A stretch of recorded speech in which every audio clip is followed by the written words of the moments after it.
ఇచ్చిన సర్వోన్నతుడు ఘనమైన తండ్రికి మొదటగా లెక్కలేని నా కృతజ్ఞతాస్తుతులు తెలియపరుస్తూ మరి రోజు స్థానిక సంఘంలో మన బైబిల్ కలిసి మనందరం కూడా దేవుని యొక్క వాక్యాన్ని అవకాశాన్ని ఈ రాత్రి క్లాస్ తండ్రి దేవుడు మనకు అనుగ్రహించున్నారు.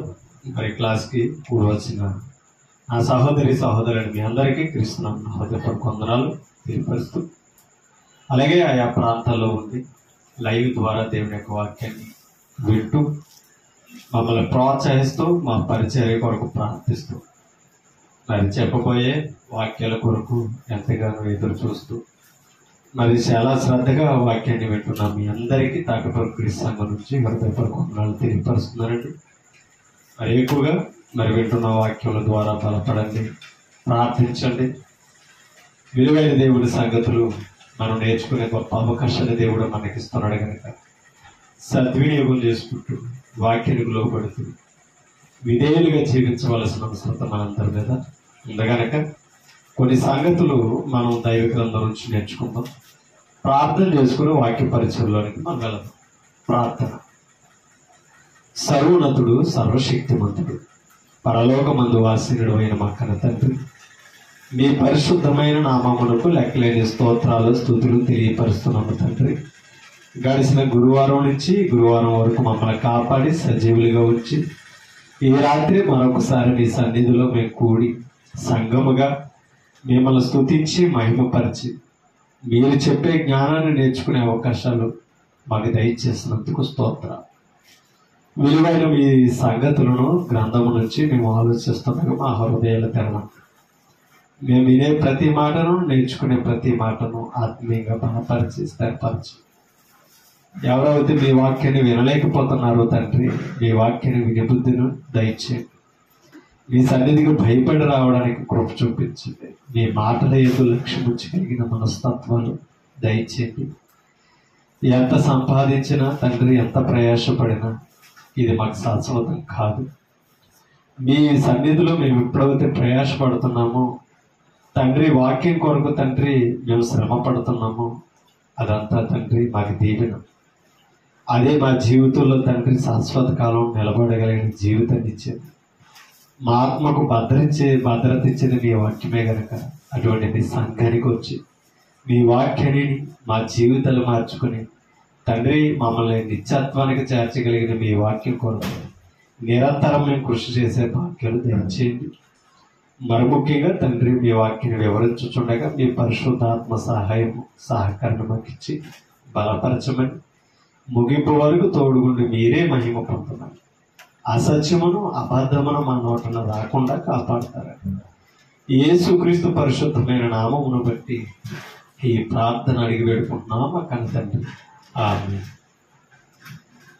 విలువైన దేవుని సంగతులు గ్రంథం నుంచి మనం నేర్చుకుంటాం. ఎన్నో మాటలు దైవ గ్రంథంలో మనకు కనబడుతున్నాయి. మనం వినే ప్రతి మాట, మనం నేర్చుకునే ప్రతి మాట మనల్ని బలపరచాలి. ఎందుకంటే దేవుని వాక్యాన్ని వింటున్న మనం దేవుని మాటకు విధేయత చూపాలి. దేవుని మాటకు మనందరం కూడా లోపడాలనే వాక్యం మనకి చెప్తుంది. దేవుని మాటకు విధేయులం అవ్వాలనే వాక్యం చెప్తుంది. విధేయత అంటే వాక్యంలో ఏది నేర్చుకుంటున్నామో ఆ వాక్యానుసారంగా మనం నడవడం, ఆ వాక్యం మీద మనం మనసు పెట్టడం, ఆ వాక్యం కొరకు మనం శ్రమ పడుతున్నాం చూసారా, వాక్యం చెప్పినది చేయాలని ఆశపడతాం చూసారా, అదే విధేయత.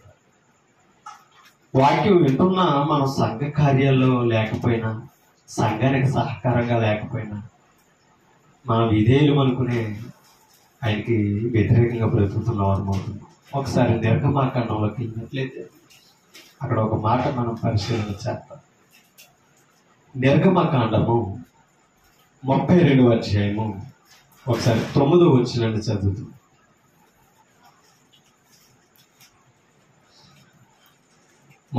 అధ్యాయము 9వ వచనంలో, మరియు యెహోవా ఇట్లనెను. మోషే చెప్తున్నాడు మాటలు, కానీ మాట ఎవరిదే? దేవుడు.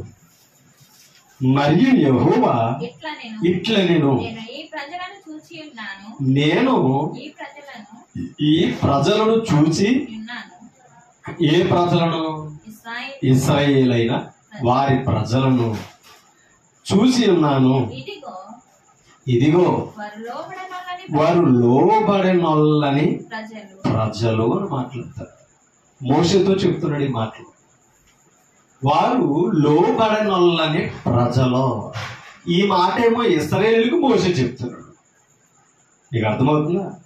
వారు లోబడనొల్లని ప్రజలు. ఎవరికి లోబడలేదు? దేవునికి లోబడలేదు. ఒక మాట మనం చదువుకుందాం. 7వ వచనాన్ని చదువుతాం.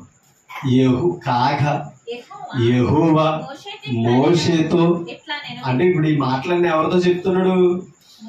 నాయకుడైన మోషేతో చెప్తున్నాడు. ఇశ్రాయేలుకి నాయకుడు, ఇశ్రాయేలుని నడిపించేవాడు అనమాట. ఎక్కడి నుంచి? ఐగుప్తులో నుంచి వాగ్దాన దేశానికి, అంటే కానాను దేశానికి నడిపించే నాయకుడు ఎవరంటే మోషే. ఆ మోషే ఇశ్రాయేలుని నడిపిస్తున్నప్పుడు ఎన్నోసార్లు తొలగిపోయారు. ఎవరు?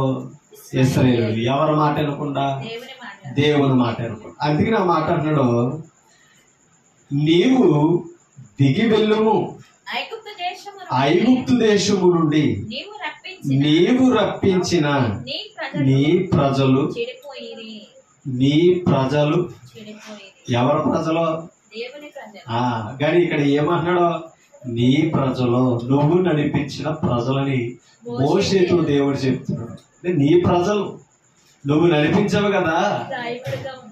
ఆ ప్రజలు ఏమైపోయారట? చెడిపోయారు. ఎలా చెడిపోయారు?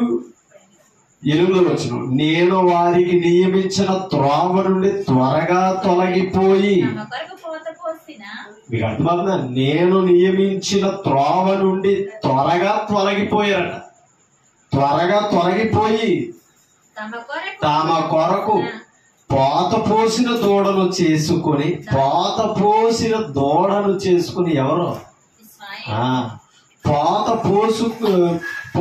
దూడను చేసుకొని దానికి సాగిలపడి, అంటే అర్థం తెలుసా? నమస్కరించి సాగిలపడి దానికి బలి అర్పించారంట. దేనికి? పోత దూడకి. ఓకేనా? ఎవరో పోసింది? ఏమా మీకు అర్థమవుతుంది? పోత పోసింది ఎవరో? అహరోను. ఓకేనా? నేను చెవు పోగులు అన్ని తీసుకురండి అని అడుగుతున్నప్పుడు పోసింది ఎవరు అనుకున్నారు? అహరోను పోత పోసాడట. దూడ రూపాన్ని చేసుకుని వాటికి సాగిలు పడి బలర్పించి ఏం చేస్తున్నారట? చూడండి, సాగిలు పడి బలర్పించి ఇశ్రాయేలు. ఆ మాటలు చూడండి. మోషే నడిపించిన ప్రజలు ఏమంటున్నారు చూడండి. ఇశ్రాయేలు, ఐగుప్తు దేశములో నుండి నిన్ను రప్పించిన నీ దేవుడు ఇదే అని మీకేమర్థం? దేనితో చెప్తున్నారట? ఇశ్రాయేలీలు దూడతో చెప్తున్నారట. ఏ దూడ? పోత పోసిన దూడ, ప్రాణమున్న దూడ కాదు. మీకు అర్థమవుతుందా? ఒక రూపాన్ని నమూనా పొగర మీద వేసి దాంట్లో పోత పోసారట. దూడను పోసి వీళ్ళు ఏమంటున్నారట? ఇశ్రాయేలు అంటే అక్కడ ఉన్న ప్రజలతో ప్రజలు మాడుకుంటున్నారట. ఇశ్రాయేలీలు. చూడండి, ఐగుప్తు దేశములో నేను రప్పించిన నీ దేవుడు ఇదే అని దేనితో చెప్పుకున్నారట? దూడతో చెప్పుకున్నారట. నీ దేవుడు ఇదే అని. ఎంత త్రోవ తొలగిపోయారండి. ఇదే నీ దేవుడని వారు తయారు చేసుకున్న దూడతో చెప్పుకుంటున్నారట. ఎవరో? ఇశ్రాయేలు. అందుకే ఈ మాట అన్నాడు, మరియు యెహోవా ఇట్లనెను, నేను ఈ ప్రజలను చూచి ఉన్నాను. ఐగుప్తులను చూశాడు. మీకు అర్థమవుతుందా?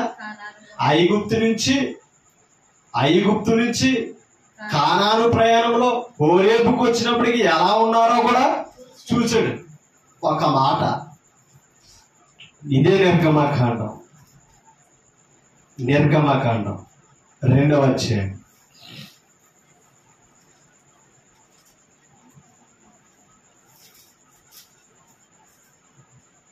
తీసారా? 23 వచనం నుంచి ఒక మాట చదువుతాం. అలాగున అనేక దినములు జరిగిన మీదట ఐగుప్తు రాజు చనిపోయిను. ఇశ్రాయేలీలు తాము చేయుచున్న వెట్టు పనులను బట్టి నిట్టూర్పులు విడుచుచు ఎక్కడ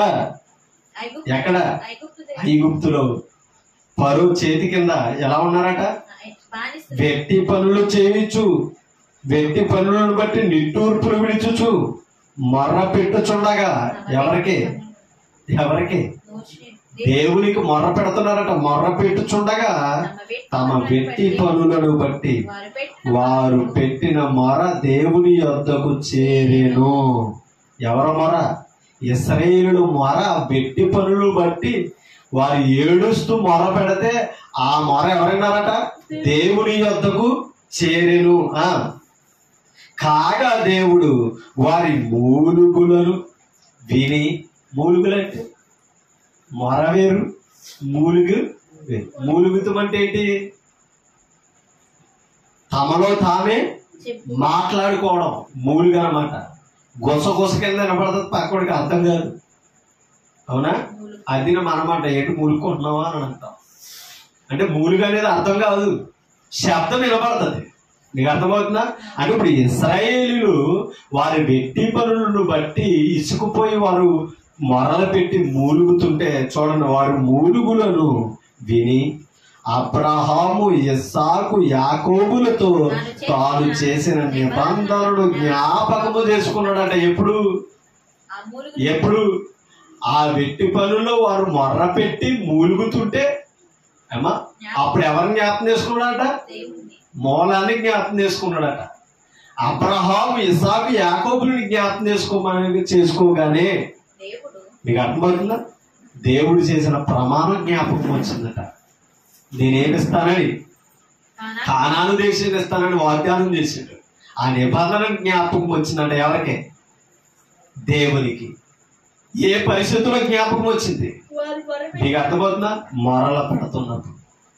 ఓకేనా? మొరల పెడుతున్నప్పుడు ఆలకించి ఏం చేశాడట? చూడండి, జ్ఞాపకము చేసుకొనెను. దేవుడు ఇశ్రాయేలీయులను చూచెను, దేవుడు వారి యందు లక్ష్యముంచెను. ఎప్పుడైతే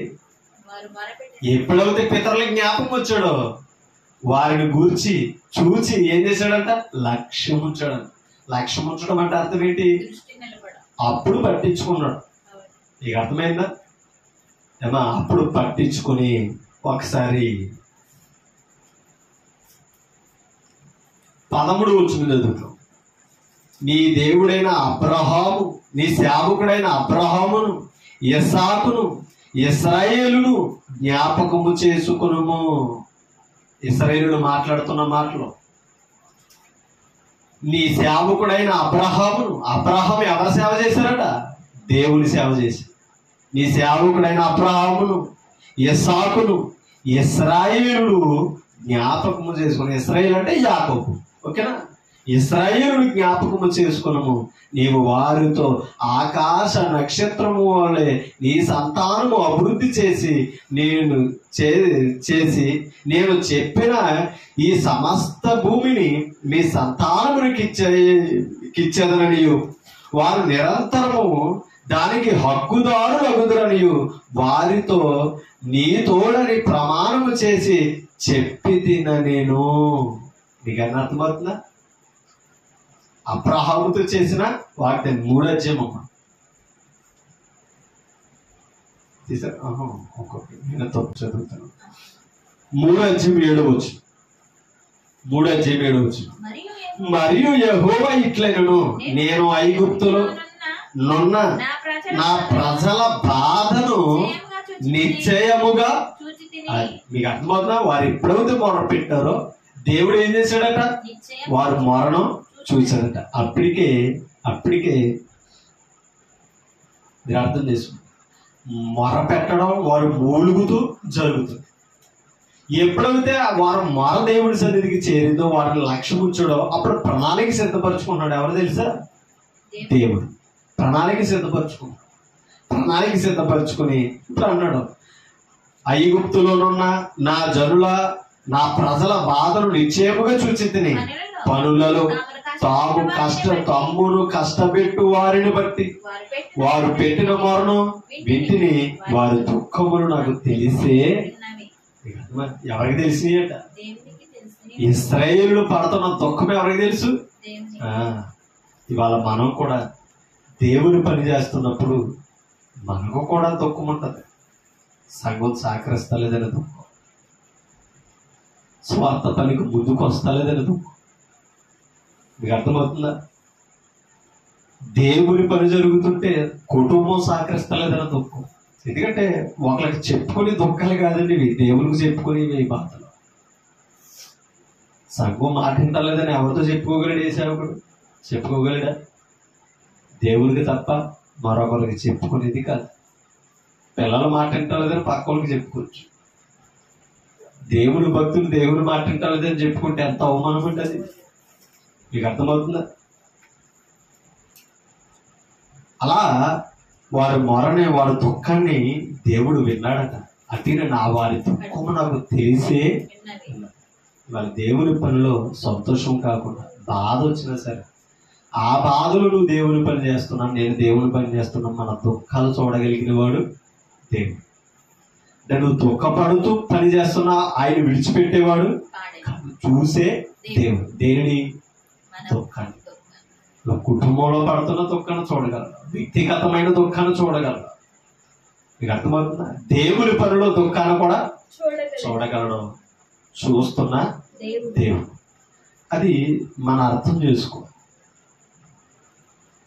అలా దుఃఖపడుతున్నాడండి ప్రజలు. ఇశ్రాయేలు దుఃఖపడుతుంటే అది నాకు తెలిసే ఉన్నది అని మాట్లాడతాడు.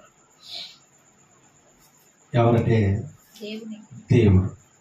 ఓకేనా? ఒక్క మాట చూపిస్తాం. అపోస్తుల కార్యంలోనికి మనం వెళ్తాం. అపోస్తుల కార్యంలో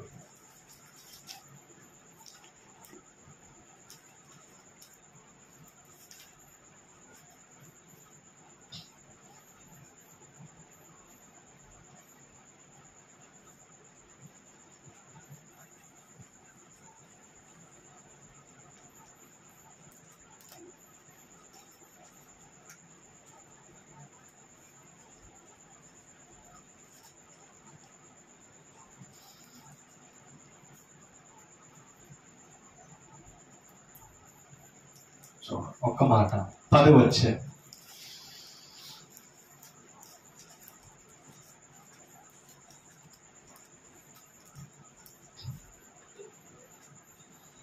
మొదటి వచనం చదువుతాం.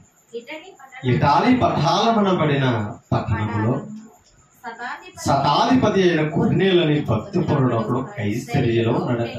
ఎవరు? కొర్నేలని భక్తిపరుడు ఎక్కడున్నాడట? కైసరియలో ఉన్నాడట. అతడు తన ఇంటి వారితో కూడా దేవుని యందు భయభక్తులు కలిగిన వాడై ఉండి ప్రజలకు బహు ధర్మమును చేయుచు ఎల్లప్పుడూ దేవునికి ప్రార్థన చేయుచున్నవాడట. ఎవరు? కొర్నేలి. ఓకేనా? ఈయన ఎవరు? శతాధిపతి, కైసరిలో ఉన్నాడు. ఓకేనా? కానీ ఏం చేస్తున్నాడట? తన ఇంటి వారితో కూడా ఏం కలిగి ఉన్నాడు? భయభక్తులు కలిగి ఉన్నాడట. ప్రార్థన, బహు ప్రజలకు ధర్మము చేయొచ్చు, ఎల్లప్పుడు దేవుడికి ఏం చేస్తున్నాడట? ఒకటి ధర్మం చేస్తున్నాడు, 2 ప్రార్థన చేస్తున్నాడు. కింద చదువుతాం. పగలు ఇంచుమించు 3 గంటల వేళ దేవుని దూత అతని యొద్దకు వచ్చి, ఎవరి దగ్గరకు వచ్చింది? కొర్నేలి యొద్దకు వచ్చి, కొర్నేలి అని పిలుచుట దర్శనముందు తేటగా అతనికి కనిపించిందంటే ఎవరికే? కొర్నేలికి. అతడు దూత వైపు తేరి చూచి భయపడి ప్రభువా ఏమని అడిగాను. అందుకు దూత, నీ ప్రార్థనలను నీ ధర్మ కార్యములను దేవుని సన్నిధికి జ్ఞాపకార్థముగా చేరినవని. మీకు అర్థమవుతుందా? ఎక్కడికి చేరినాయట? ధర్మ కార్యాలు, ప్రార్థనలు ఎక్కడికి చేరినాయట? దేవుని సన్నిధికి ఎలా చేరినాయట? జ్ఞాపకార్థంగా చేరి. మీకు అర్థమవుతుందా? జ్ఞాపకార్థంగా ఎక్కడికి చేరినాయి? దేవుని సన్నిధికి చేరినాయి. ఇందాక ఇశ్రాయేలులు పెట్టిన మొరలు ఎక్కడికి చేరినాయి? అవునా? ఆయన సన్నిధికి చేరిని. ఆయన వారి మొర ఆలకించడే లేదా? వారిని దృష్టించడే లేదా? దృష్టించి ఏం చేస్తున్నాడు? వారు మూలుగులు విని వారి దుఃఖములను చూసి ఏం చేశాడట? మోషేని పంపించడానికి ప్రణాళిక వేసుకున్నాడు. ఆ 8వ వచనం నుంచి చెప్పేదే మోషేతో. నిర్గమకాండం 3:8 నుంచి. అవునా? ఇప్పుడు కొర్నేలి ఇటలీ పట్టణంలో శతాధిపతి అయిన కొర్నేలి కైసరీలో ఉన్నాడట. కానీ ఈయన దైవ భక్తుడు. ఈయనతో పాటు కుటుంబం కూడా ఎలా ఉన్నదే? దైవ భక్తి కలిగి. కానీ అన్యుడు. ఎవరో? కొర్నేలి అన్యుడు. కానీ దైవానికి మొర పెట్టడం ఉంది. 2 ధర్మాలు చేయడం కూడా, అంటే మానవత్వం ఉంది. మానవత్వం ఉంది, భక్తి ఉంది. ఈ 2 ఎక్కడికి చేరినాయట? దేవుని సన్నిధికి జ్ఞాపకార్థంగా చేరి. ఓకేనా? 5 వచ్చిన చదువుతూ, ఇప్పుడు నీవు, అంటే ఎవరో? కైసరీతో దూత మాట్లాడుతుంది. ఇప్పుడు నీవు చూడండి, కొర్నేలుతో మాట్లాడుతున్న మాటలు చూడండి. ఇప్పుడు నీవు యొప్పేకు మనుషులను పంపి, నీవంటే ఎవరో? కొర్నేలు. ఓకేనా? యొప్పేకు మనుషులను పంపి. యొప్పేలు ఎవరున్నారు? పేతురు ఉన్నాడు. ఓకేనా? అంటే ఇక చెప్పాలంటే దైవజనుడు. ఓకేనా? ప్రభు మార్గాన్ని స్పష్టంగా బోధించేవాడు అనమాట. యొప్పేలో ఉన్నాడట. ఆ యొప్పేకు మనుషులను పంపి పేతురు అను మారు పేరు గల సీమోనును పిలిపించుము. సీమోనును పిలిపించుము. సీమోనును పిలిపించుము. ఒకసారి 7వ వచనం చదువుదాం. అతనితో మాట్లాడిన దూత వెళ్ళిన పిమ్మట అతడు తన ఇంటికి పనివారిలో 2 తన యొద్ద ఎల్లప్పుడూ కనిపెట్టుకుని యుండు వారిలో భక్తిపరుడకు ఒక సైనికుని పిలిచాడు. కానీ 2 నమ్మకస్తులు. ఎవరికే? కొర్నేలికి 2 నమ్మకస్తులు ఉన్నారట. ఎప్పుడు కనిపెట్టుకుని ఉండేవారండి. ఎవరినే? కొర్నేలి. అసలే ఈయన ఎవరో? శతాధిపతి. అంటే అర్థం ఏంటి? 100 మందికి సైన్యాధిపతి అన్నమాట. ఎవరు? కొర్నేలి. కానీ 100 మందిలో ఎంతమంది నమ్మకస్తులు ఉన్నారు? 2 పెట్టుకున్నారు. అందరినీ నమ్మేవాడు కాదు. ఆ 2లో మళ్ళా ఒక్కడినే సెలెక్ట్ చేసుకున్నాడట. ఎవరిని? మరలా మీకు అర్థమవుతుందా? భక్తిపరుడు ఒక సైనికుని ఏర్పరచుకున్నాడట. అంటే మీకేనా అర్థమవుతుందా? ఎప్పుడు కూడానండి దైవ భక్తి చేసేవాడు, దేవుని మాటలు వినేవాడు లోకంలో ఎక్కడున్నా ఏం చేయాలి తెలుసా? ఏమా, తన తోడి వారిని ఏర్పరచుకుంటున్నవాడు భక్తుడో కాదో గుర్తించుకోవాలి. భక్తి లేని నుండి సెలెక్ట్ చేసుకున్న వాడికి ఏం చేస్తాడో తెలుసా? నిన్నే లోకంలోనికి లాగిపోతాడు. కాబట్టి మన లోకంలో పనులో కానీ, కుటుంబంలో కానీ, మన జీవన విధానంలో కానీ ఎవరితో స్నేహం చేస్తున్నాం, ఎవరితో కలిసి ఉంటున్నాం అనేది కనీసం గుర్తించుకోవాలి. మనం కలిసి చేసే సహవాసం మార్చాలి. ఎక్కడికే? ప్రభు వైపు మార్చాలి. మన వల్ల అవ్వలేదనుకో మనం మారిపోతాం. కాబట్టి మన సెలక్షన్ భక్తికి అనుకూలంగా ఉండాలి. మీకు అర్థమవుతుందా? 100 మందిలో ఎంతమందిని నమ్మాడు? 2 నమ్మాడు. ఆ దైవ పనికి వస్తే ఎంతమందిని నమ్మాడు? అదనమాట. ఎందుకు తెలుసా? ఆ పనుడు కూడా దైవాన్ని గౌరవించేవాడై ఉండాలి. మీకు అర్థమవుతుందా? ఇప్పుడు దైవజనుడి దగ్గరికి ఎవరిని పంపిస్తున్నాడో? పనివారిని పంపించమని దూత చెప్పాడు. అవునా? ఆ పనివారిని పంపించడానికి దైవ పనిలో సహకరించేవాడు ఎవరు తెలుసా? ఈ ఒక్కడే ఆ సహకరించేవాడు. చదువు ఒకసారి కిందకి. వారికి ఈ సంగతులన్నీ వివరించి వారిని యొప్పేకు పంపెను. చూడండి, మరునాడు వారు ప్రయాణమైపోయి పట్టణమునకు సమీపించినప్పుడు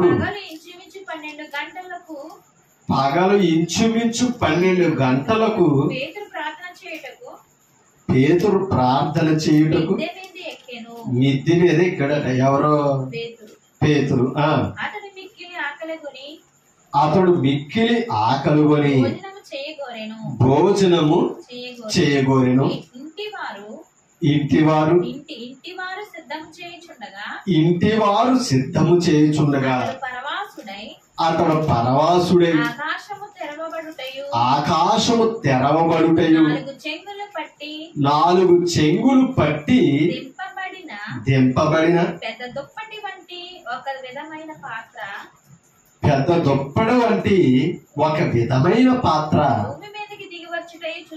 ఎవరో ఇది కూడా దర్శనంలో కనపడుతుంది. ఎవరికే? పేతురుకి. అర్థం కావడం లేదు. కానీ ప్లాన్ ఏంటి? కొర్నేలి మనుషులు ఎవరి దగ్గరికి వెళ్తున్నారు? ఇప్పుడు పేతురు దగ్గరికి వెళ్తున్నారు. ఇప్పుడు పేతురు ఎవరి దగ్గరికి రావాలి? ఇప్పుడు కొర్నేలి దగ్గరికి రావాలి. అర్థమైంది మీకు? కొర్నేలి దగ్గరికి రావాలంటే కొర్నేలి ఎవరో? అన్యుడు. మీకు అర్థమవుతుందా? కొర్నేలి ఎవడో? అన్యుడు. అంటే యూదులకు ఆటంకమైన వాడు అన్నమాట. ఓకేనా? కానీ ఆ యొప్పే నుంచి ఈ కొర్నేలి మనుషులు పంపించేటప్పటికి దర్శనంలో ఏం చూపిస్తున్నాడో తెలిసి దేవుడు నిషేధింపబడిన వాడు చూపిస్తున్నాడు. ఎక్కడ? దుప్పట్లో. ఓకేనా? అంటే యూదుడు ఏమవుతే ముట్టకూడదో అవి తినాలని ప్రభువు ఆ దర్శనంలో చూపిస్తున్నాడు. ఓకేనా? ఎవరికే? అంటే అసలు ఆ దైవ సంకల్పము చూడండి. వీళ్ళు వచ్చినప్పటికే దర్శనంలో ఆ భావాన్ని పేతురుకి తెలియపరిచి. ఓకేనా? కానీ పేతురు ఏమన్నాడో కింద చదువుతాం. అందులో ఒకసారి 14 వచ్చి నుంచి చదువుతాం. అయితే పేతురు వద్దు ప్రభువా, నిషిద్ధమైనది అపవిత్రమైనది ఏదైనాను నేనెన్నడను తినలేదని చెప్పాడంట. ఎవరితో? ప్రభుతో. ఓకేనా? నేను ఎప్పుడు ఎలాంటి ముట్టలేదు ప్రభువా అని మాట్లాడాడట. ఆ మాటలో చూడండి. దేవుడు పవిత్రము చేసిన వాటిని నువ్వు నిశ్శబ్దమైన వాటిగా ఎంచవద్దని మరలా 2వ మారు శబ్దం అతనికే వినబడింది. మీకేనర్థం? ఇప్పుడు నిషిద్ధమైనది ఏంటి, నిషిద్ధము కానిదేంటి? మీకు అర్థమవుతుందా? ఇంతగా దుప్పట్లో వస్తున్నాయేమో జంతువులు. ఓకేనా? అంటే తినకూడనే ఉన్నాయి, తిని కూడా ఉన్నాయి. కానీ తినకూడని కూడా తినమని చెప్తున్నాడు అంటే ప్రభు. అంటే అర్థం ఏంటి తెలుసా? ఆ నిషేధింపబడిన వారు ఎవరనంటే అన్యులు. ఓకేనా? ఈ అన్యులు ఇప్పుడు యూదులతో ఏం చేయాలి? సహవాసం కల్పించాలి. మీకు అర్థమవుతుందా? ఆ అన్యులతో సహవాసం చేయలేదనుకో పేతురు ఏం చెప్పలేడు. ఇప్పుడు అందుకనే అపవిత్రమైనది నేను ముట్టలేదని అంటే దాని అర్థమైనది తెలుసా? అపవిత్రమైన తోటి అసలు యూదులు బ్రతికేవారు కాదు.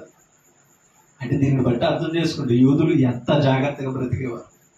మరి ఆ క్రైస్తవులుగా పిలువబడుతున్నాం, దేవుడు వాక్యంలో ఎదుగుతున్నాం. మనం ఎందుకు అపవిత్రులం అవుతున్నామని అంటే మన భద్రతలు మనకు తెలియకపోవడం, ఎక్కడ దాకా ఉండాలో ఎలా ఉండాలో మనకు తెలియక పవిత్రపరచబడ్డాం తప్ప కానీ బాప్తిసం పొంది పవిత్రమైన మాటలు వింటున్నాం కానీ పవిత్రతను కాపాడుకోలేకపోతాం. పవిత్రత లేక కాదు, పవిత్రత ఉంది మనకి. పవిత్రమైన మాటలే వింటున్నాం కానీ పవిత్రతలతో జాగ్రత్త లేదు మనకి.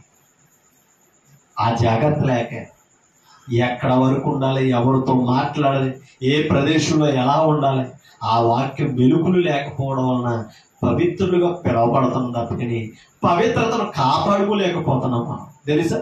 అంటే ఇప్పుడు పేతురు ఎంత పవిత్రుడవుతేగా అయితే ఎంత ప్రభు అంతటి వాడు పంపిస్తాను ఏమన్నాడో, ప్రభువా ఇవి అన్నాడో నేను ముట్టలేదని నీకు తెలియదా? నిషిద్ధమైనది అపవిత్రమైనది నేను ఎప్పటికే తినడని చెప్తుంటే రెండో మారు ఏమన్నాడు? దేవుడు సృజించిన, దేవుడు పవిత్రపరిచిన వాటిని నీవు నిశ్శబ్దమైన వాటిగా ఎంచవద్దని మరలా 2వ మారు ఆ శబ్దం అతనికి వినపడ్డది.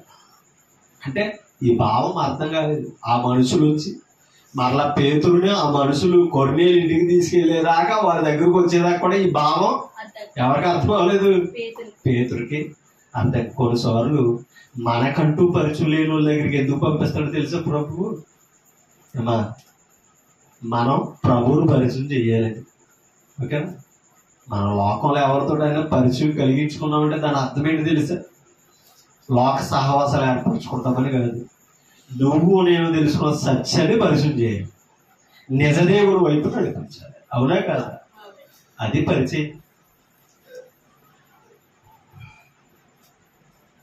16వ వచనం, ఎలాగూ ముమ్మారు జరిగిన 3 సార్లు జరిగిందంట. వెంటనే ఆ పాత్ర ఆకాశమునకి ఎత్తబడిందంట.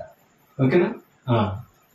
పేతురు తనకు కలిగిన దర్శనం ఏమై యుండునో అని తనలో తాను ఎటు తోచక ఉండగా కొర్నేలి పంపిన మనుషులు సీమోను ఇల్లు ఏదని విచారించి తెలుసుకుని వాకిట నిలిచి ఇంటి వారిని పిలిచేది. మీకు అర్థమవుతుంది? దర్శనంలో ఇలా ప్రయాణంలో ఉన్నారు, దర్శనం జరిగింది, దొప్పట ఎత్తపడ్డదే. ఎవరు వచ్చారు? కొర్నేలి మనుషులు. మీకు అర్థమవుతుందా? పంపిన మనుషులు వాకిట నిలిచి ఇంటి ప్రజలను పిలుస్తున్నారు. ఓకేనా? ఇప్పుడు చదువుతాం 18వ వచనం. పేతురు అను మారు పేరు గల సీమోను ఎక్కడ దిగి ఉన్నాడా అని అడిగారట. ఎక్కడికి వచ్చి? పేతురున్న ఇంటికి వచ్చే. 19వ వచనం. పేతురు ఆ దర్శనమును గురించి అర్థం కావడం లేదు. ఎందుకు పంపించాడు ప్రభు ఈ దర్శనము అని. ఓకేనా? ఒక దర్శనం జరిగిందంటే దానికి ఏదో భావము ఉందని అర్థం. మరి వాళ్ళ ఆ దర్శనాలు మనకు రావు. వచ్చి నేను చాలా మంది మాట్లాడతాను. ఓకేనా? నీ ఇంటికి నన్ను రమ్మని దేవుడు నాకు కలలో చెప్పాడు, రాత్రి కనిపించాడు, అందుకే నీ ఇల్లు చూపించాడు కాబట్టి నేను వచ్చాను. నీకు అర్థమవుతుందా అని మాట్లాడే ఇవాళ పాత నిబంధన బోధకాలు చాలా మంది ఉన్నారు. మీకు అర్థమవుతుందా? అలా మాట్లాడడం వలన ఇశ్రాయేలు భావాల్లో ఉన్నవారు చాలా మంది క్రైస్తవులు ఉన్నారు కాబట్టి వాళ్ళ వెనకాలే వెళ్ళిపోతారు. మీకు అర్థమవుతుంది? అందుకే నా మాట చెప్తారు. ఆ దర్శనం ఏమో అని సీమోని చూడటం ఆ యోచించుచుండగా ఆత్మ, ఇదిగో 3 మనుషులు నిన్ను వెతకుచున్నారు. వాళ్ళు వాకిటి నీళ్ళు ఉన్నారు. ఆ దర్శనం అయిపోయింది, ఆలోచిస్తున్నాడు. దూత ఏమంటే ప్రత్యక్షమైంది. ఎవరికి కనబడిన దూత కాదండి, కొర్నేలుకు కనబడిన దూత.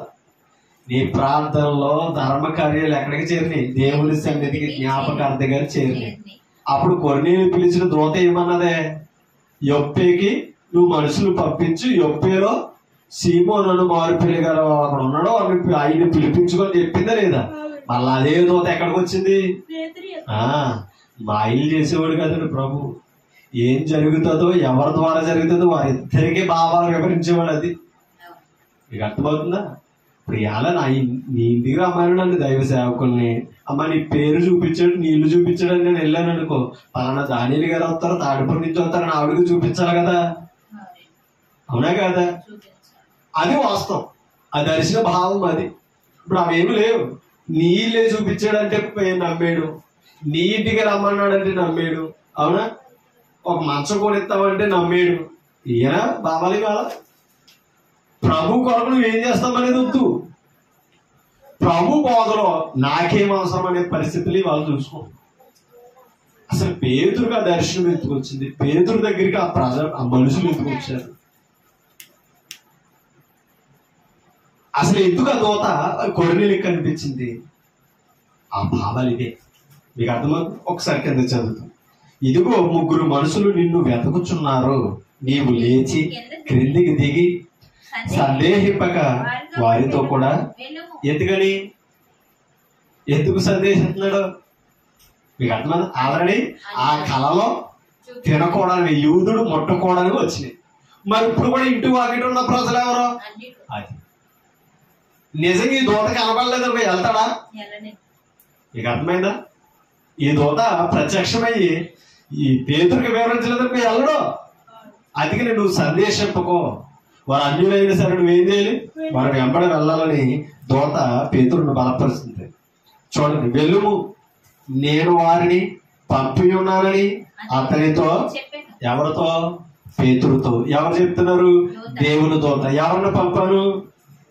ఆ మనుషులను నేనే పంపాను. ఎక్కడి నుంచి? యొప్పే నుంచి. మీకు అర్థమవుతుందా? ఎక్కడి నుంచి? కైసరియల నుంచి, యొప్పే నుంచి కాదు, కైసరియల నుంచి ఎక్కడికి పంపించాడు? యొప్పేక పేతురు దగ్గరికి పంపించాడు. నేనే పంపించాడని తోత పేతురు చెప్పి బలపరుస్తుంది. పేతురు ఆ మనుషుల యొద్దకు దిగి వచ్చి, ఇదిగో మీరు వెదకుచున్నవాడును. ఎలా అర్థమైంది మరి? అది అంటే మీకు ఏమైనా అర్థమైందా? దేవుడు దూత చెప్పిన, దేవుడు పరిశుద్ధాత్ముడు చెప్పిన, దేవుడు లేఖనం చెప్పిన స్పష్టత ఉంటుంది. స్పష్టత. మీరు వచ్చిన కారణమేమని అడిగాడంటే పేతురు. అది సమాధానం. మీరు ఎందుకు వచ్చారని నన్ను అడగనే వారి సమాధానం చూడండి ఎలా ఉందో.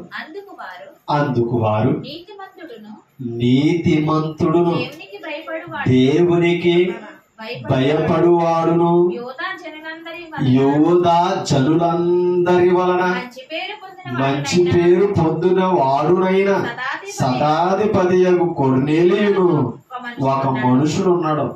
అతడు నిన్ను తన ఇంటికి పిలువనంపించి నీవు చెప్పు మాటలు వినవలెనని పరిశుద్ధ దూత వలన బోధింపబడినని చెప్పిరి.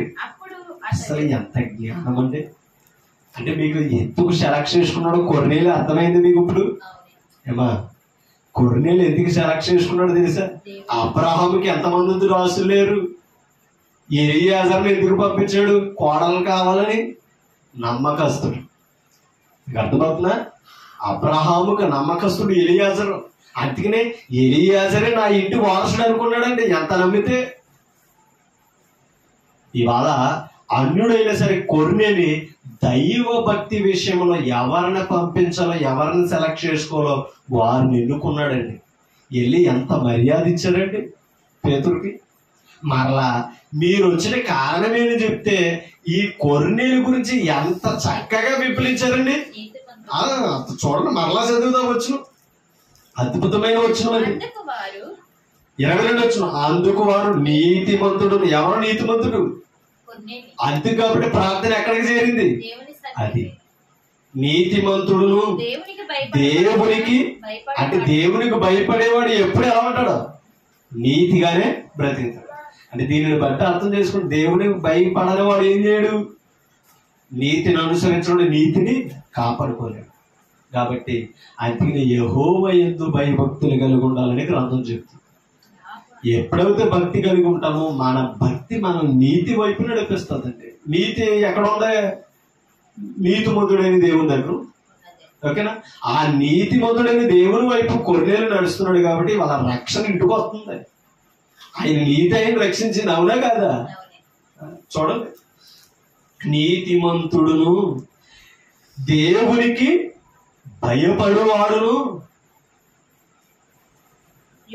చూడండి, యోధా జనులందరి వలన మంచి పేరు పొందిన. ప్రజల్లో కూడా ఏముంది?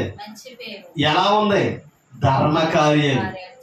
అధర్మాన్ని అనుసరించేవాడు కాదు శతాధిపతి. ధర్మాన్ని బట్టి యూదుల్లో మంచి పేరు సంపాదించుకున్నాడట.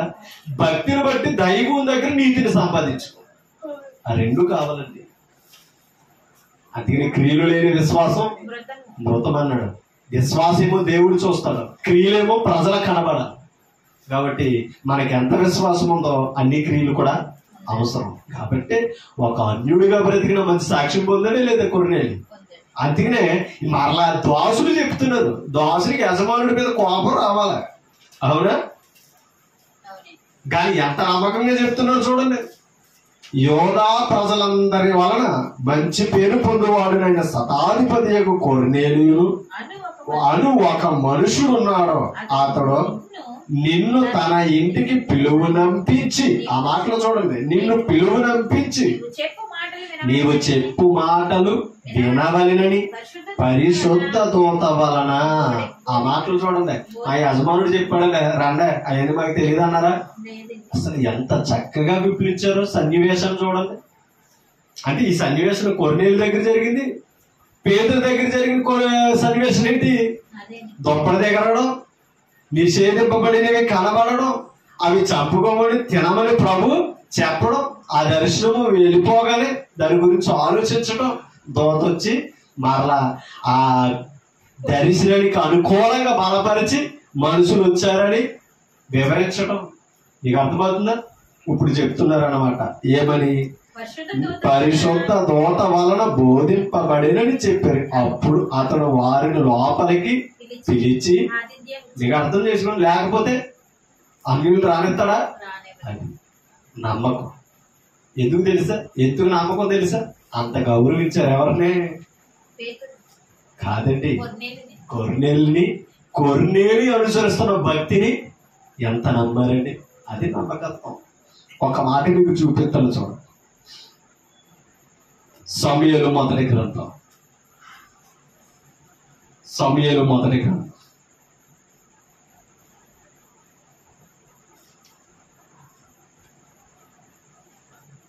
తీసారా?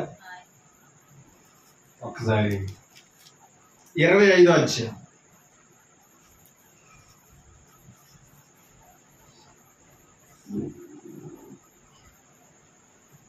చూడండి. ఒకసారి 2 వచ్చింది చదువుతాం. కర్మేలులోని మాయోను నందు ఆసక్తి గలవాడొకడో, చూడండి, ఆస్తి గలవాడొకడో కాపురముండెను. తీసారా? 25:2. ఆస్తి గలవాడొకడో కాపురముండెను. అతడు ఎవరో? మీకు అర్థమవుతుందా? అతడు బహు భాగ్యవంతుడు. అతనికి 3,000 గొర్రెలను 1,000 మేకలను ఉండెను. అంత భాగ్యవంతుడు అనమాట. ఎవరంటే? నాబాలు. ఓకేనా? అతనికి 3,000 గొర్రెలను 1,000 మేకలను ఉండెను. అతడు కర్మేలులో తన గొర్రెల బొచ్చు కత్తిరించుటకై పోయి ఉన్నాడట. ఎవరో? నాబాలు.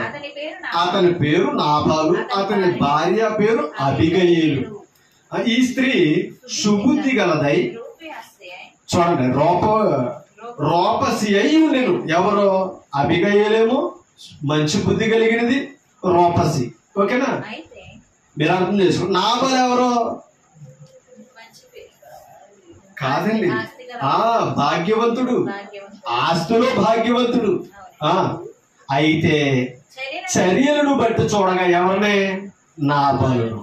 అంటే క్రియలు, చర్యలను బట్టి, పనులను బట్టి చూడగా నాబాలు మోటుడు, అంటే మొండోడు, మోటువాడును, దుర్మార్గుడునై ఉండెను.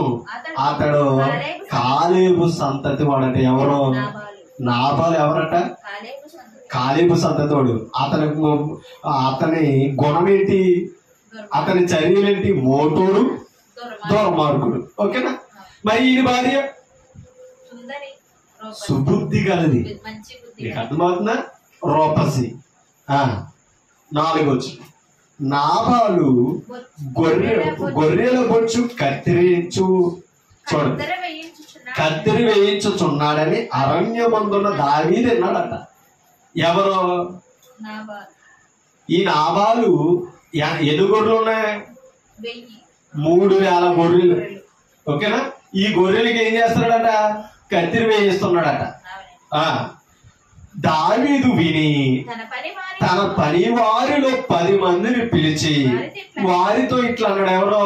దావీదు, మీరు కర్మేలునకు లాబాను వద్దకు పోయి, ఎవరి పేరు చెప్పాలి? ఏం దావీదు పేరేం గొప్ప? ఎందుకని? రాజు, ఆ దేశానికి రాజు. నీకు అర్థమవుతున్నా? నా పేరు చెప్పి కుశల ప్రశ్నలు అడిగి, నీకు అర్థమవుతుందా? అంటే మంచి చెడలో తెలుసుకోమంటున్నాడు అనమాట. 6వ వచనం.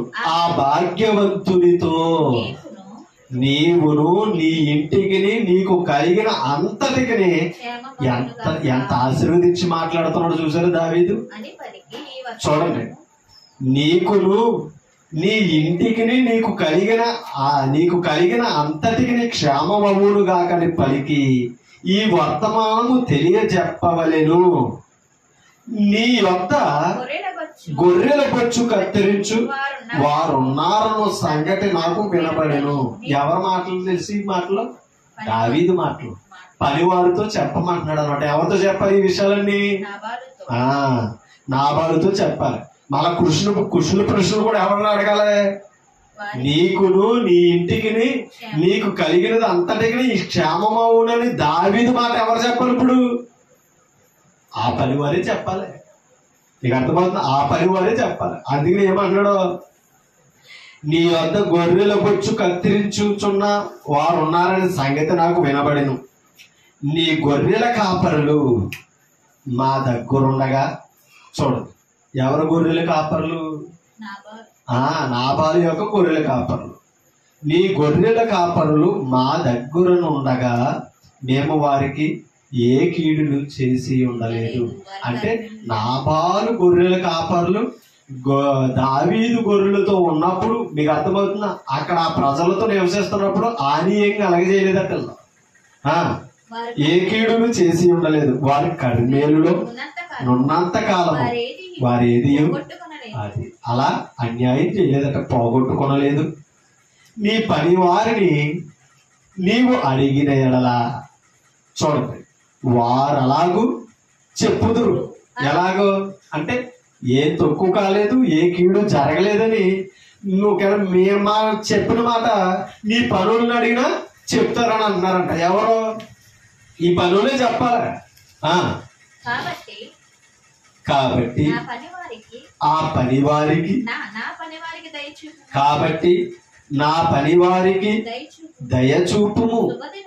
శుభదినమున మేము వచ్చి తిని కదా, నీకు ఇష్టం వచ్చినట్టు నీ దాసులకును నీ కుమారుడైన దావీదునకును. నీకేనర్థమైందా? పెద్దవాడై ఉండొచ్చేమో. అందుకని దావీదుని ఏమని చెప్పారు? నీ కుమారుడు. నీ దాసులు ఎవరో? ఈ దావీదు ద్వారా వెళ్ళిన 10 మంది పనులు. ఓకేనా? చూడండి ఏమన్నారంటే, నీకు ఇష్టం వచ్చినట్లు నీ దాసులకి ఇమ్ము, నీ కుమారుడైన దావీదులకు ఇమ్ము. దావీదు పనివారు వచ్చి అతని పేరు చెప్పి ఆ మాటలన్నిటిని, అంటే నీకు అర్థమవుతుందా? 8వ వచనం వరకు ఇలా చెప్పండి అని ఎవరు చెప్పారు? దావీదు చెప్పాడు. ఎవరికే? ఆ 10 మంది పనులకి. ఏమైనా అర్థమవుతుందా? 10 మంది పనులకు చెప్పి వివరించి ఎవరి దగ్గరికి పంపిస్తున్నాడు? అంటే ఇప్పుడు నాబాలుతో ఈ 10 మంది పనివారు ఏం మాట్లాడాలో వివరించాడు. నీకు అర్థమవుతుందా? ఇప్పుడు చెప్తున్నారు, చూడండి. 9వ వచనం చదువుతున్నాం. దావీదు పనివారు వచ్చి అతని పేరు చెప్పి ఆ మాటలన్నిటిని నాబాలుకు తెలియజేసి కూర్చున్నారట. ఎవరో? ఆ 10 మంది దావీదు యొక్క పనివారు దోషులు. అంటే దావీదు ఎలాగైతే చెప్పాడో అలాగే చెప్పారు. ఓకేనా? నాబాలు గౌరవించాడా? నీకైనా అర్థమవుతుందా? ఏమన్నాడట? దావీదు నాబాలు అన్నాడట. దావీదు ఎవడో? యెష్షై కుమారుడు ఎవడో? తమ యజమానులను పిలిచి, చూడండి, తమ యజమానులను విడిచి పారిపోయి దాసులు ఇప్పుడు అనేకులు ఉన్నారో. మీకు అర్థమవుతుందా? అంటే తన అర్థం ఏంటి? నీ యజమానులు విడిచిపెట్టి వచ్చేసి మేము ఇంకా బాగుపడ్డామని చెప్తున్నాడట. ఎందుకంటే ఇందాక మాట నాబాలును పరిచయం చేస్తూ చెప్పాడు. నాబాలు ఎవరన్నాడు? మోటువాడును దుర్మార్గుడు అనమాట. అంటే ఇంకా ఆయన అవతల వ్యక్తులు గౌరవించే తత్వం కలిగిన వాడు కాదు. ఎవరో నాబాలు. అందుకనే ఏమన్నాడు? దావీదు ఎవడో? యెష్షై కుమారుడు ఎవడో?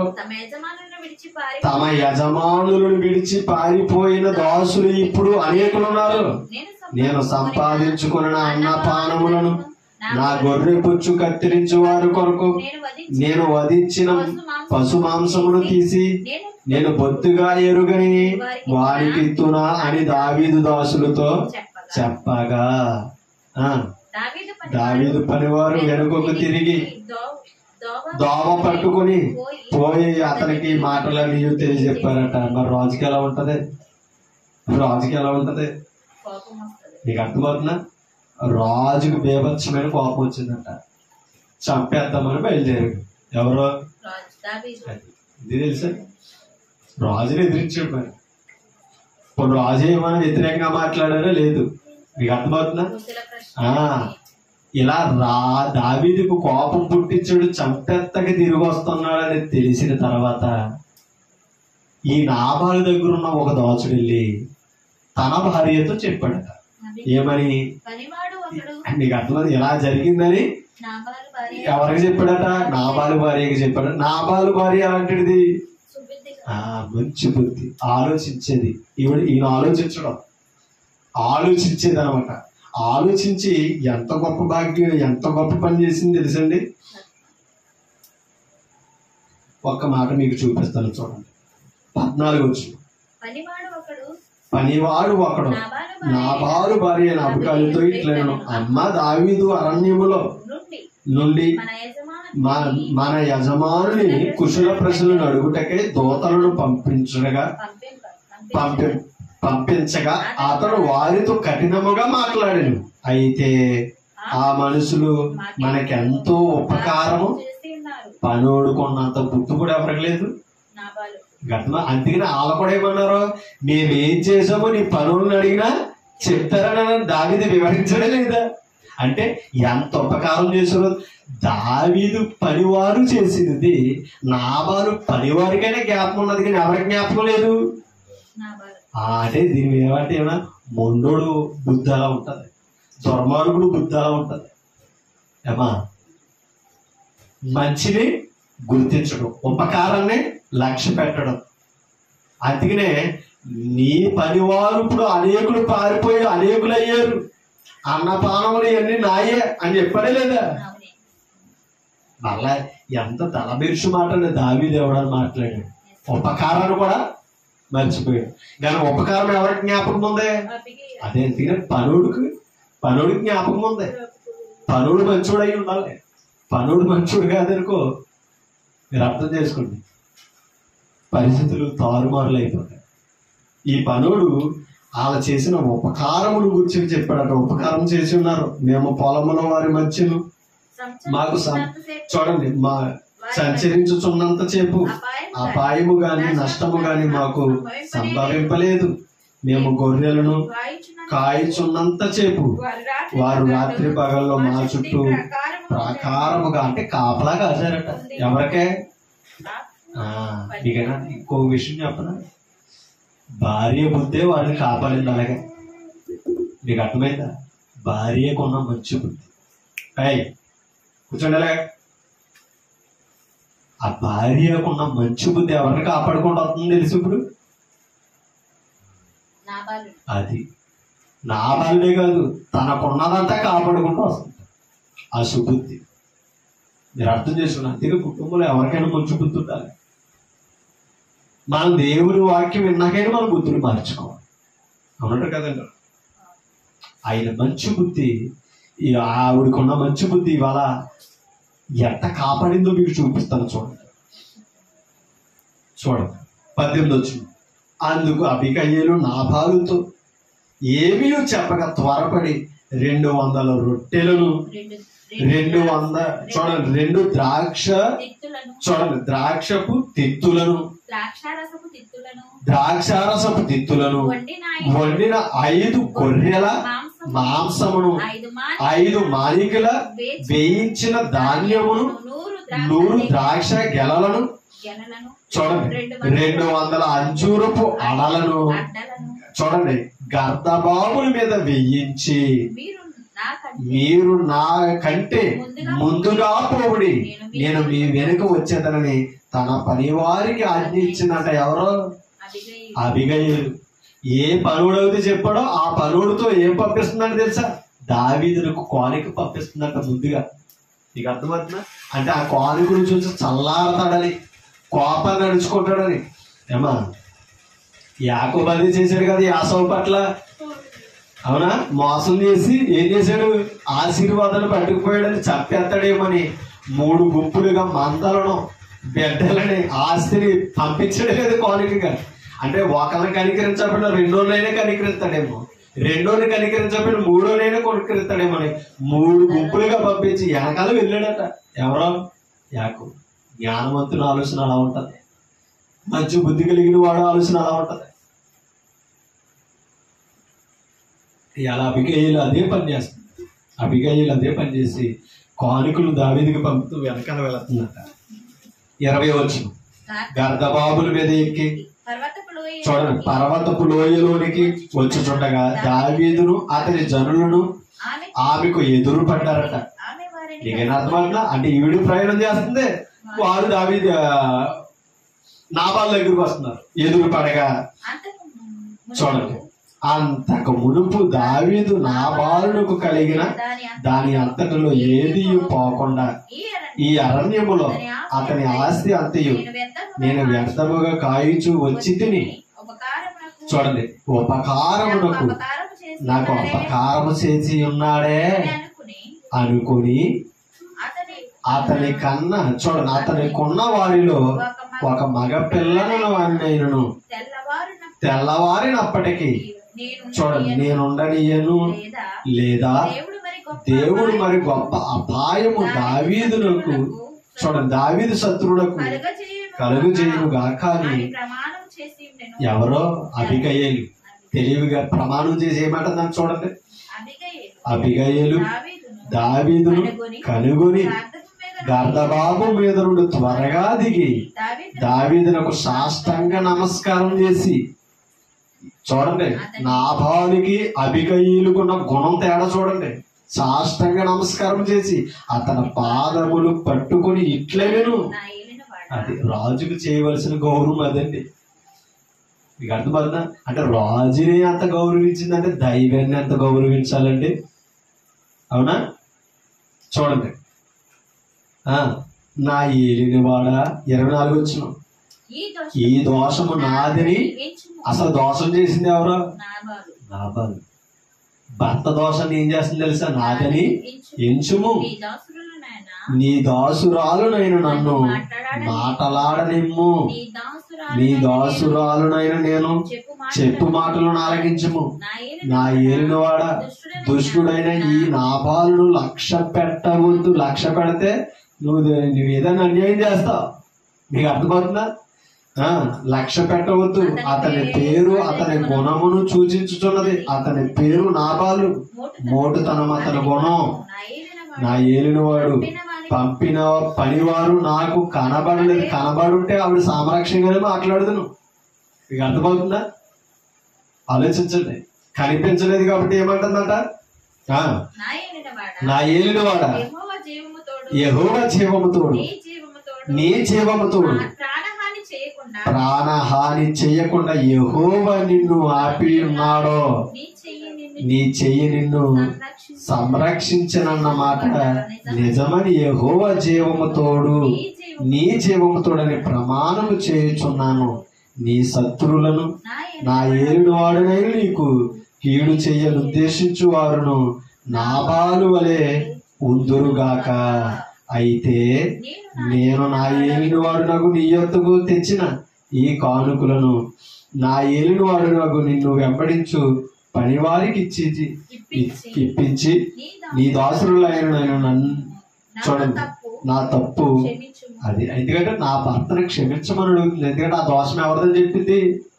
నాదని చెప్పింది. అసలు ఆవిడకున్న గుణం చూడండి. యెహోవా జీవము తోడు, నీ జీవము తోడు. గొప్ప అపాయము, కీడు యెహోవా నిన్ను చేయకుండా తప్పించాలని ఎంత చక్కగా ముచ్చటించి మాట్లాడిందండి. ఎవరు? అబిగయీలు. అంటే ఒక్కడో ఆ దుర్మార్గంగా మోటుతనంతో రాజుతో అసభ్యంగా మాట్లాడిన మాటల వలన ఎంత నష్టపోతుందో చూసారా? కానీ భార్య అడ్డుపడి తెలివిగా సమాధాన విశ్వాసురాలకు ఉండవలసిన గుణమది. మీకు అర్థమవుతుందా? కాబట్టి భక్తి కలిగిన భార్య తమ భర్తలను ఏది మార్చుకోవాలి. పేతురుపత్రికలు అంటాడు, వాక్యము లేకుండానే తమ భార్యల నడవడి వలన తమ భర్తలను సంఘానికి రాబట్టబడవచ్చునని మాట్లాడుతుంది. కాబట్టి భార్య మంచి గుణాన్ని సంపాదించుకోవాలి. అందుకని అంటాడు సామెతలో, గుణవతి అయిన భార్య దొరుకుతా. అది ఆ గుణం ఇవిడుకున్నది కాబట్టి కాపాడుకుంటా. మీకు అర్థమవుతుంది? విశ్వాసురాలు అవిశ్వాసులని మార్చాలి. అది చేయవలసింది. అది భర్త అయినా సరే, భార్య అయినా సరే, బిడ్డలైనా సరే. మీకు అర్థమవుతుందా? ఇప్పుడు కానీ అన్యుడే, విశ్వాసం ఉంది ఎవరికి? కొర్నేలికి. అవునా? కానీ ఏం చేశాడు అమ్మా? పంపిన పనివారు చక్కగా పేతురుని గౌరవించి, యజమానుని గౌరవించి మాట్లాడారు లేదా? ఇప్పుడు ఒక వచనం మీకు చూపిస్తాను. అపొస్తలుల కార్యం 10వ అధ్యాయం తీసారా? 23వ వచనం. ఆ మాటలన్నీ వివరించాక, మరునాడు అతడు లేచి వారితో కూడా, ఎవరితో? కొర్నేలి మనుషులతో కూడా బయలుదేరిను. యొప్పేవారైన కొందరు సహోదరులను వారితో కూడా వెళ్ళారట. పేతురు కూడా. ఓకేనా? మరునాడు వారు కైసరియలో ప్రవేశించిరి. అప్పుడు కొర్నేలి తన బంధువులను, ముఖ్య స్నేహితులను పిలిపించి వారి కొరకు. కొర్నేలి ఏం చేశాడండి? పేతురు వచ్చాక చూద్దామని అనుకున్నాడా? ఖాళీగా ఉన్నాడా? అప్పటిదాకా ఏం చేశాడు తెలుసా? పేతురు పంపించిన పనివారు తిరిగి వచ్చినప్పుడు ఏం చేశాడని చూడండి అమ్మా. కొందరు చూడండి, మరునాడు అప్పుడు కొర్నేలి తన బంధువులను, ముఖ్య స్నేహితులను పిలిపించి వారి కొరకు. ఎందుకు కనిపెడుతున్నాడు? ఈ పనివారే చెప్పారు. ఏమని? అమ్మా, అతడు నిన్ను తన ఇంటికి పిలువనంపించి నీవు చెప్పు మాటలు వినవలనని పరిశుద్ధ దూత వలన విన్నారన్నారా లేదా? ఎవరి మాటలో? దేవుని మాటలో. ఎవరు వివరించాలి? పేతురు వివరించాలి. ఆ మాటల కోసం ఇప్పుడు ఏం చేస్తున్నాడు కొర్నేలి? అక్కడ వాళ్ళని పంపించాడు. వారు తిరిగి వచ్చినప్పటికి ఎక్కడుండి కనిపెడుతున్నాడు? ఇంట్లో బంధువులతో, ముఖ్య స్నేహితులతో, కుటుంబంతో కూర్చుని ఎవరి కొరకు కనిపెడుతున్నాడు అండి? దైవజనుడి కొరకు, పేతురు కొరకు, ప్రభు మాటల కొరకు కనిపెడుతున్నాడు. అలాంటి కనిపెట్టి కుటుంబాలుగా ఉండాలండి. ఒక అన్యుడుకున్న మనసు క్రైస్తవుడికి లేకపోతే ఎలాగండి? ఇవాళ సంఘంలో కార్యక్రమాలు జరుగుతుంటే అండి కుటుంబాలు హృదయాలు ఇవ్వలేని పరిస్థితి, ఇల్లంతా వాక్యాన్ని గౌరవించలేని పరిస్థితి. కానీ కొర్నేలు అంతగానే అంత గొప్పవాడయ్యాడండి. కింద చదువుతాం 25 వచనం. పేతురు లోపలికి రాగా కొర్నేలి అతనిని ఎదుర్కొని అతని పాదముల మీద పడి నమస్కారం చేశాడంట. ఎంత గౌరవించాడండి దైవజనుడు. ఎందుకంటే దైవజనుడు ఎవరు పంపించిన వాడు? ప్రభు పంపించినవాడు. ఎవరి మాటలు చెప్పేవాడు? గౌరవించాలి. మీకు అర్థమవుతుంది. ఇప్పుడు దైవజనుడు కాళ్ళ పట్టుకోమని కాదు, ప్రభువుని అంత శిరస్సు ఉంచి గౌరవించాలి. పాదముల మీద పడి నమస్కారం చేసింది. అందుకు పేతురు, నీవు లేచి నిలువుము, నేను కూడా నరుడనే అని చెప్పి, లేదు ఇలాగే చేయాలి. కసోపుడు కాలు మీద అని అన్నాడా? మీకు అర్థమవుతుంది. ఇలాగే చేయాలి. అది పిల్లల మీద కూడా పడమను, నీ స్నేహితుల మీద పడమని చెప్పాడా? కాళ్ళు పట్టించుకునే పరిస్థితిలో ఉన్నాం. ప్రభు అంతటి వాడు కాలు మీద పడుతుంటే నీతోటి నరుడునే నేనని చెప్తే తగ్గించుకున్నాడు పేతురు. అందుకు పేతురు లేచి నిలువుము, నేను కూడా నరుడనే అని చెప్పి లేవనెత్తి అతనితో మాట్లాడుచు లోపలికి వచ్చి అనేకులు కూర్చుండుట చూశాను. అప్పుడు అతడు అన్యజాతి వారితో సహవాసము చేయటి అందును అట్టి వారిని ముట్టుట అయినను యోధునికి ధర్మము కాదని మీకు తెలియను. మీకు అర్థమైందా? ముట్టుట గాని సహవాసం చేయడం గాని యోధునికి తగినది కాదని చెప్పి, అయితే ఏ మనుషుడును నిషేధింపదగిన వాడు కాదను వాడు అయినను అపవిత్రుడైన వాడైనను చెప్పకూడదని దేవుడు నాకు. అంటే ఇప్పుడు తొప్పటం ఎవరన్నా అర్థమైంది ఇప్పటికి అమ్మా. కాబట్టి వాక్యం విలువ తెలియని వారి దగ్గరికి మనం వెళ్ళినప్పుడు మన వాక్యం విలువలు ఎరిగిన వారిగా ప్రవర్తించాలి. అప్పుడు వారు గౌరవిస్తారు. ఆ తొప్పట భావం అర్థమైంది కాబట్టి చెప్పండి. దేవుడు సృజించిన ఎవరిలో కూడా ఏమైన వారు కాదట, నిషేధించబడిన వారు కాదు. ఏమా అపవిత్రులని ఎవరిని ఎంచకూడదు. కానీ ఒక మాట, అపవిత్రుడిగా ఎంచబడిన వాడే పవిత్రుడైన ప్రభువును గౌరవించి కనిపెట్టుకుని చూసాడే. అవునా? మరి ఇశ్రాయేలు ఎవరు? పవిత్రులే కాదా?